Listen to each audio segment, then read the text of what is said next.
He won't abandon it, but he is open to improving it. The French president suggests tweaks could be made to his controversial pension reforms. Amid hopes there may be a pause in the public sector strikes over Christmas, French unions head to the Prime Minister's office for fresh talks. The US House prepares to vote on 2 articles of impeachment against Donald Trump.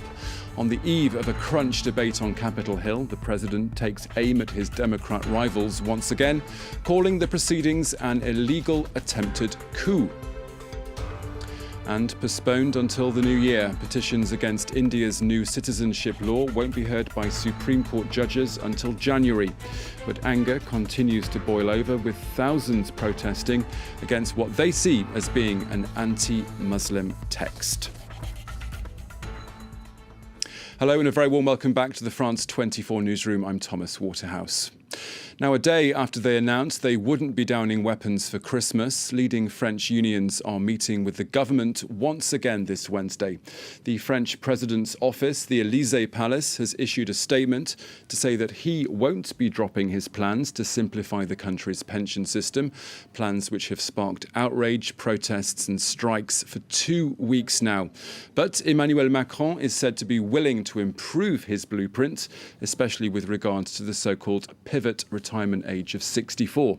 A day after 615,000 people protested nationwide, the president also hopes the discussions today will lead to a ceasefire and some respite from the recent transport chaos. Well, for more on this ongoing battle between the unions and the French government, I'm joined now on set by our political editor, Mark Perelman. Now, Mark, the president is very much sticking with this contentious reform, but he is saying that he's willing to potentially improve it. What could that mean? Well, it means that the negotiations are ongoing as we speak. The Prime Minister has begun meetings with the key unions. He's going to receive them today one by one, and then tomorrow he's supposed to have a big meeting with all of them.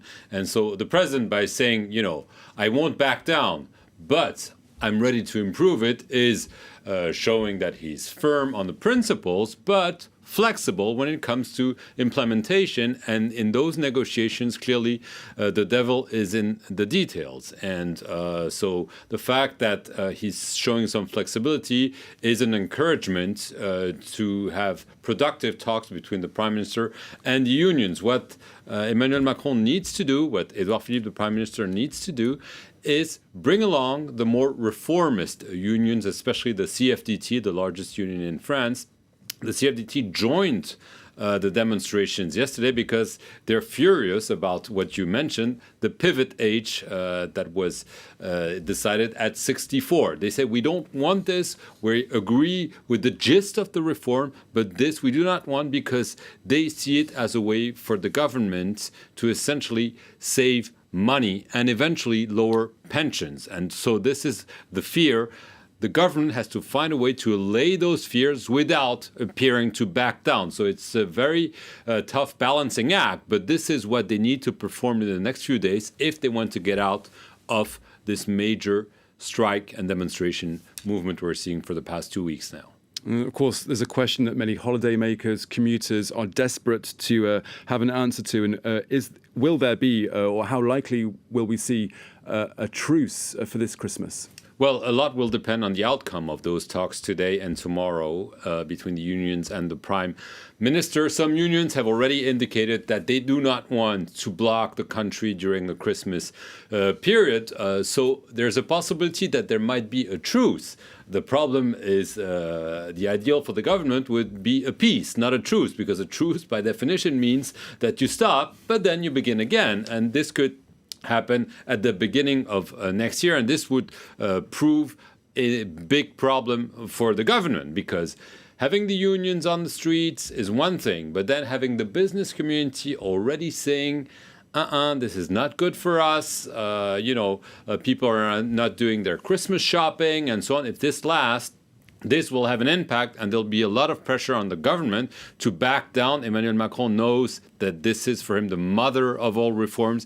He cannot fully back down. He has to find a way out without appearing to say, I'm blinking. But this will be decided in the coming days. They will be very crucial to the fate of the social movement. Okay, Mark Perelman, France 24's political editor, thank you very much. To the US now, where the Democratic-controlled House is expected to pass 2 formal charges against the president for abuse of power and obstruction of Congress for his dealings with Ukraine earlier this year. The House Rules Committee has set a 6-hour limit for this Wednesday's debate before that crucial vote, which, if passed, would make Trump the 3rd US president to be impeached. A short while ago, he reiterated his strong belief that he's done nothing wrong. A little earlier, we crossed live to Washington, and I put it to our correspondent Ketavan Gorgistani that the stage is now well and truly set for a very historic day in the US Capitol. Before we get to the actual votes on those 2 articles of impeachment, we have several hours to wait. First of all, the full House will now vote on those rules that the Rules Committee passed yesterday on exactly how those 6 hours of debates will be split. They will be split evenly between the Democrats and the Republicans. So we have to go through all of that, and those 6 hours might stretch even a little bit longer because we can expect the Republicans to do what they have been doing throughout all the hearings, whether it was in the Intelligence Committee or the Judiciary Committee, which is try to use procedural tactics to delay what is really now the inevitable, and they will be working hard to delay, have some procedural votes, and also once again, and maybe one final time, at least in front of the House, get on the record how much they dismiss this whole impeachment procedure. It will be one last opportunity for people like Jim Jordan that we've seen very aggressively defending the president to really get that out there. It will be also an opportunity for the Democrats to once again reiterate that they are putting their country above their party and that they're doing that to defend the Constitution. And we should be getting a vote later on tonight, but that is not even certain because there could be a possibility that the vote will be pushed to Thursday. Of course, everyone here really eager to get this part of the impeachment procedure done with a lot of people already looking ahead to that Senate trial. In other world news, weather forecasters say the mercury will keep on rising in Australia after Tuesday's hottest day on record there. Temperatures are set to hit the 46 degrees Celsius mark in parts of New South Wales. Climate activists are also due to march on the Prime Minister's official residence to demand that his government does more to tackle the effects of global warming. But Scott Morrison is on holiday overseas at the current time at an undisclosed location. That criticised absence comes as the heatwave makes conditions increasingly difficult for fire crews, as Yuka Hoye explains. Firefighters in New South Wales are facing a new threat as they continue to battle vast stretches of bushfires. We've still got more than 100 fires burning across New South Wales. More than half of them are not contained. We've got just under 1,700 people still working on these fire grounds. A very difficult, very complex, difficult to access, manage and contain fire grounds. In a desperate bid to contain the spread, firefighters have launched a controlled back-burning operation in Gospers Mountain. It's a last resort measure which involves deliberately starting a small blaze in front of the main fire to prevent it from spreading wildly. With temperatures set to stay at record high levels, the region is seeing the worst possible weather conditions for bushfires. Difficult few days, given not only the number of fires that are burning across the state, but also the heat wave conditions that will be evident Thursday and even under worse circumstances on Saturday. We're asking everybody to be alert.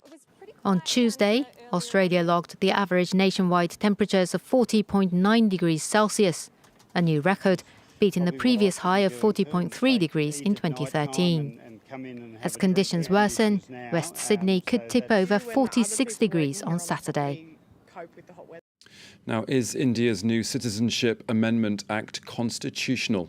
That's a question that we'll have to wait until the new year to have answered, with judges at the Supreme Court postponing the hearing of petitions until January the 22nd. The text has sparked violent protests in recent days, with those who oppose it saying it's just an attempt by the Hindu-led government there to marginalise the Muslim community. Authorities have now bolstered security, bringing in a curfew in Assam and restricting gatherings in one district of the capital, New Delhi.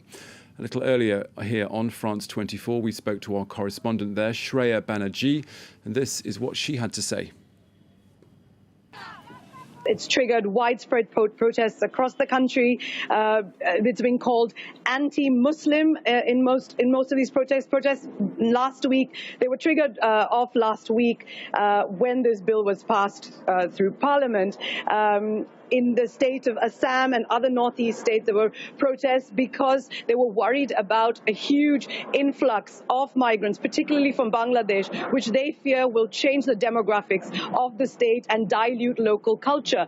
Elsewhere, the protests were mainly about the constitutional validity of this law and how discriminatory it was, particularly towards Muslims. It was being condemned as anti-Muslim. And Sunday night, when clashes took place in New Delhi at the Jamia Millia Islamia University between protesters and police, protesters were baton charged by the police. Police stormed the campus and fired tear gas into several rooms, including the library. And that's when the protests across the country picked up speed. The very next day, there were protests across 22 campuses and citizens' protests in various cities, particularly in Delhi, at the iconic India Gate. And this is all because people want to challenge the constitutionality of this latest Amendment Act.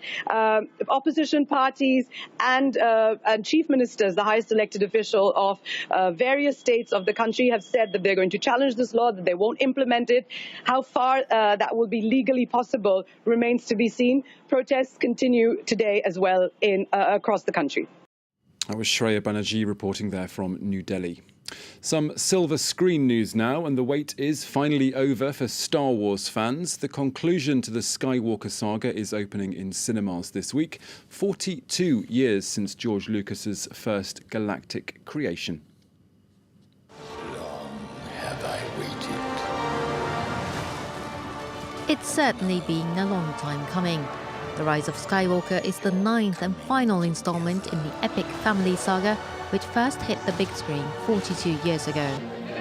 For its world premiere on Monday, Walt Disney Company closed off an entire block in central Hollywood. The event brought together stars featured in the film and those who took part in the original trilogy. It's kind of weird because who knew back in 1976 when we were filming that I would be here? Back then it was a 12-week job that we all thought was a bit rubbish. We were wrong. I saw the first one, I was 20 when I was a drama student in 1977, so 42 years later as a 62-year-old to be in the final movie was off-the-chart exciting. As celebrities and some lucky fans took a sneak peek, other die-hard Star Wars enthusiasts lined up outside the Chinese theatre to gear up for the public release 3 days ahead of time. It's excited and bittersweet because it's the end, hopefully JJ gets everything done that we're hoping for, but it's also the last time a lot of us are going to be meeting together here. We're probably going to cry the entire time. We probably won't even be able to see the screen crawl, as it goes up. We're going to go, okay, Rise of Skywalker, blah, Although it officially concludes the Skywalker saga started by George Lucas in 1977, Disney has revealed it's producing 3 more Star Wars films that will hit cinemas starting in 2022. OK, that's all for now. Do stay with us here on France 24. Our world news coverage continues on the hour and every half an hour. Do stay with us.